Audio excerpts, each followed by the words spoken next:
বিশ্বনবী ডাক দিয়ে বলে, বেলাল, গোপনে গোপনে কি এমন আমল করো তোমার আমলের কারণে সিদরাতুল মুনতাহা থেকে আরশ মহল্লা পর্যন্ত হযরতে জিবরাইল যখন আমাকে ছেড়ে চলে গেছিল, সেই জায়গায় আমি তোমার পায়ের আওয়াজ শুনতে পেয়েছি।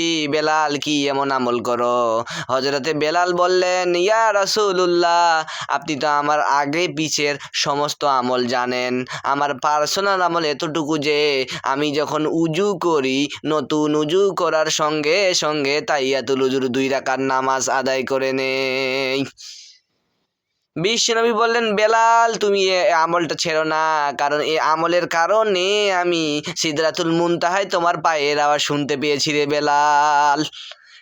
অথচ আজ বাংলাদেশের মুসলমানেরা তাহিয়াতুল উজুর যে নামাজ আছে এটা অনেকেই জানেই না, নামাজ পড়া তো দূরের কথা। এজন্য হযরতে বেলালের মতো যদি আমরা সম্মান পেতে চাই, বেলালের মতো যদি জীবন গড়তে চাই, বেলালের আদর্শের মতো যদি চলতে চাই, তাহলে আমাদেরকে উজু করার সঙ্গে সঙ্গে 2 রাকাত তাহিয়াতুল উজুর নামাজ আদায় করার দরকার আছে না নাই?